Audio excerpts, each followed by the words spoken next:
होता है, बीच में √5 आ रहा है तो इसका तो वर्गमूल निकलता नहीं है। ये सब जानता है, सब लोग जानता है, लेकिन कुछ बात ऐसी है कि हस्तियां मिटती नहीं, हमारी सदियों रहे दुश्मनी दौड़े जहां हमारा।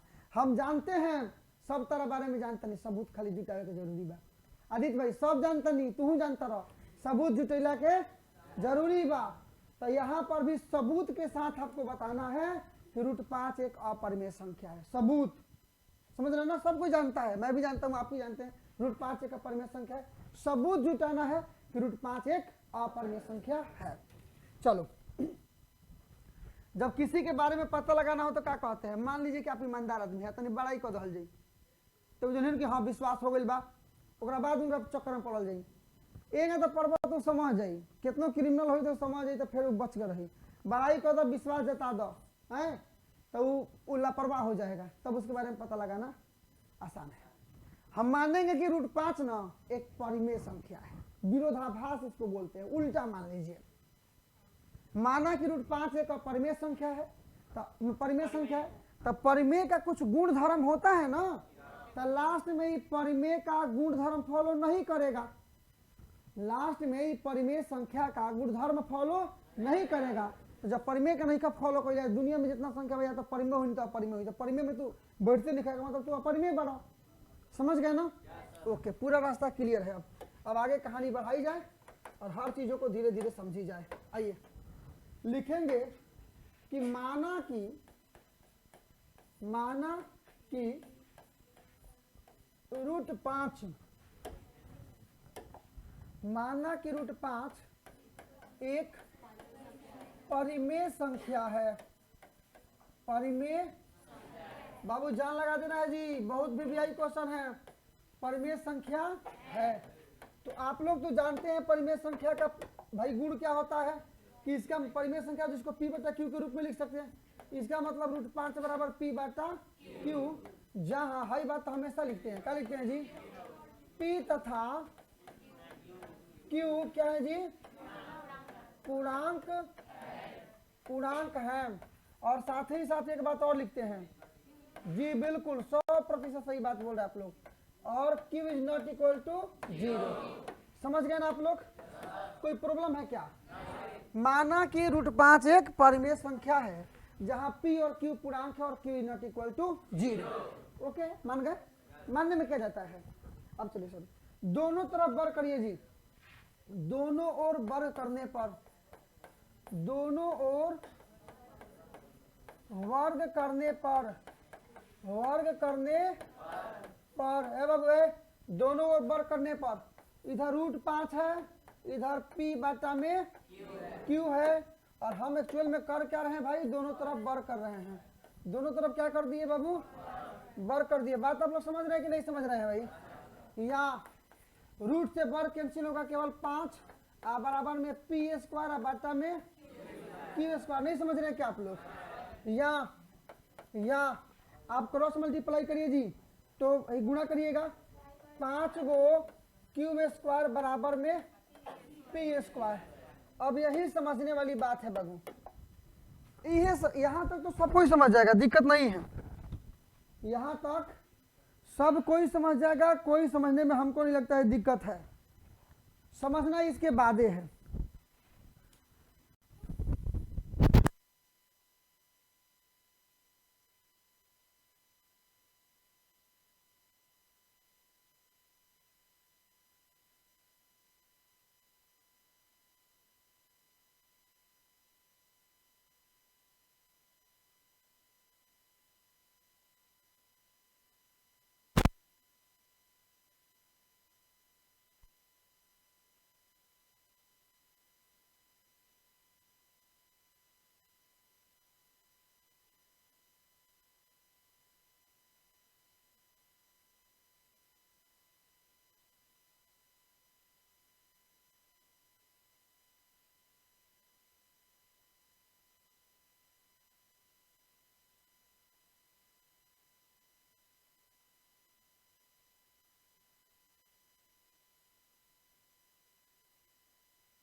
चलिए जी, ओके,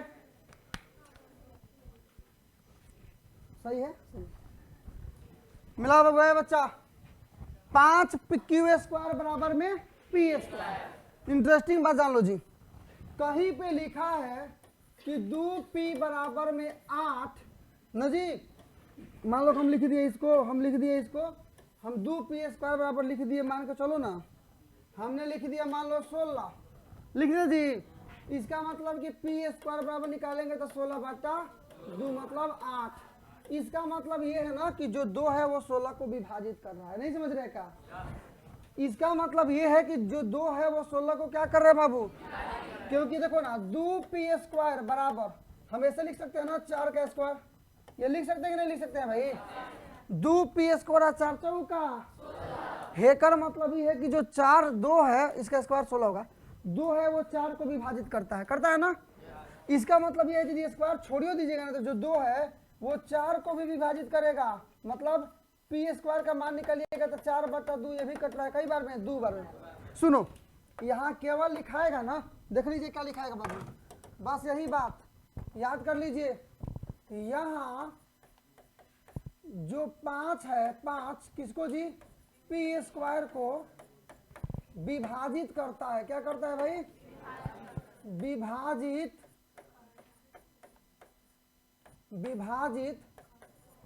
करता है। क्या करता है भाई? विभाजित करता है। इसलिए ये इंपॉर्टेंट है जी, 5p को भी विभाजित करेगा, 5p को भी विभाजित करेगा, यही मेन बात है जी, विभाजित करेगा। समीकरण 1 ये हो गया, यहां तक समझ लो। अब यहां समझिए ना आप कि 2p² बराबर 16, तो 2 16 को विभाजित कर रहा था ना, 16 को हम चाहें तो 4 का स्क्वायर भी लिख सकते हैं।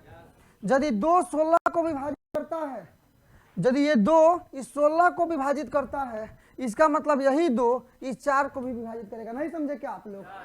इसका भी मतलब वही हुआ कि जो 5 है होने जाके हो जाएगा p² 5, माने 5 जो है वो p² को विभाजित कर रहा है, इसलिए जो 5 है वो p को भी विभाजित करेगा। नहीं समझे क्या?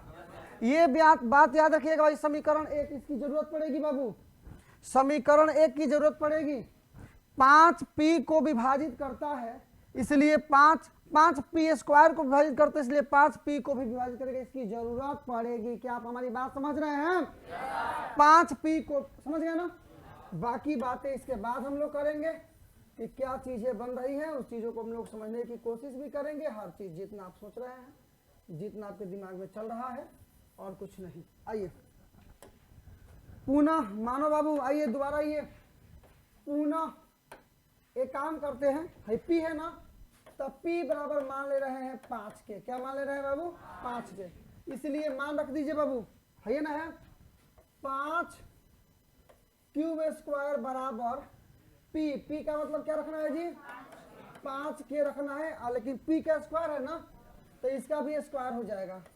या मिलाओ बाबू, ये 5³ बराबर 5×25 और बगल में k² है, कट जाएगा कितना बार में? 5 बार में। एक काम करूं क्या, मैं इसको पहले लिख दूं क्या?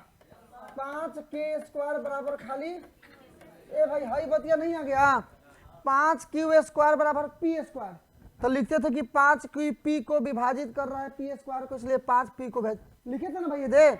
तो इससे भी अर्थ मिलेगा तो क्या होगा? 5q² को विभाजित कर रहा है, अतः 5q को भी विभाजित करेगा। अरे भाई देखना यार, 5q² बराबर p², जब अकेले ओकरा बारे में लिखा था कि 5p² भाई राइट वाला के विभाजित करता है, इसलिए इसको विभाजित करेगा। वही बात यहाँ पर है, 5q² को विभाजित कर रहा है, इसलिए 5 जो है वो q को भी विभाजित लिख लेंगे। आप लोग लिखेंगे कि यहाँ क्या जी? 5q² को विभाजित करता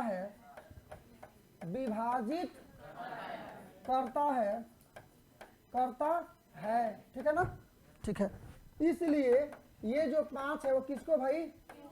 q को भी विभाजित करेगा। क्या करेगा बाबू? विभाजित करेगा। कौन सा समीकरण इसको मान लेंगे?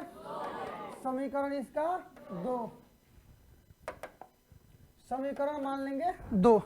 अब सबसे इंपॉर्टेंट बात वही है, समीकरण 1 और समीकरण 2 से लिखेंगे समीकरण 1 तथा समीकरण 2 से। सब लोग बात समझो बाबू। देखिए समीकरण 1 कह रहा है कि P5 जो है वो P को विभाजित करता है, कर रहा ना जी? ये 5 जो है वो Q को विभाजित करता है, कर रहा ना? जब दोनों को एक में मिलाएंगे तो इसका मतलब ये हुआ कि जो 5 है वो P को भी विभाजित कर रहा है और यही 5 Q को भी विभाजित कर रहा है। इसका मेन अर्थ यही ना हुआ बाबू। ये समीकरण 1 कह रहा है कि जो 5 है वो P को विभाजित करता है, समीकरण 2 कह रहा है कि 5 है वो Q को विभाजित करता है। दोनों को मिलाइएगा समीकरण 1 तथा समीकरण 2 से तो यही अर्थ निकलेगा कि जो 5 है वो P तथा Q दोनों को विभाजित करता है। नहीं समझे क्या आप लोग? तो समीकरण 1 तथा समीकरण 2 से क्या लिखेंगे कि 5 P तथा Q दोनों को विभाजित करता है, दोनों को विभाजित करता है ना बाबू। और जो दोनों को विभाजित करे, जो दोनों को विभाजित करे इसका मतलब ये है कि वो उभयनिष्ठ गुणनखंड है। क्या बाबू? जो दोनों को विभाजित करे इसका मतलब वो उभयनिष्ठ गुणनखंड है।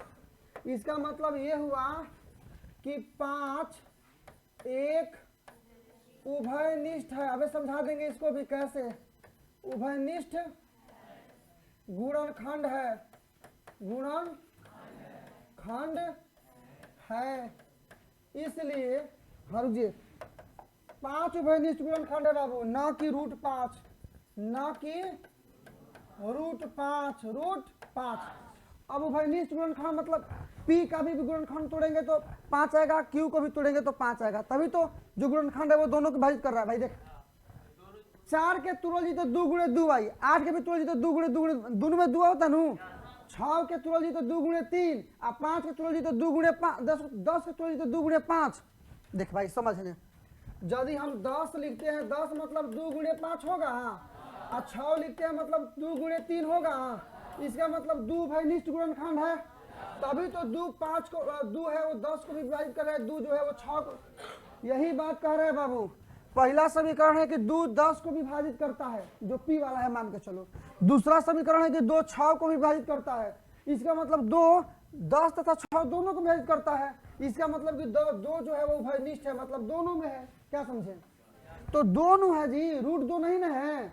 उसी प्रकार से यहाँ 5 न है, √5 थोड़े ना है। इसलिए हमारी मान्यता गलत है कि √5 एक परिमेय संख्या है। तो √5 मानना गलत है तो सही क्या है? अपरिमेय संख्या है। हम लोग लिखेंगे कि अतः हमारी मान्यता गलत है ना जी, गलत है कि √5 एक परिमेय संख्या है। क्या भाई? परिमेय संख्या है। अब ये सिलेक्ट होगा कि नहीं होगा देखिए, तो सिलेक्ट हो गया।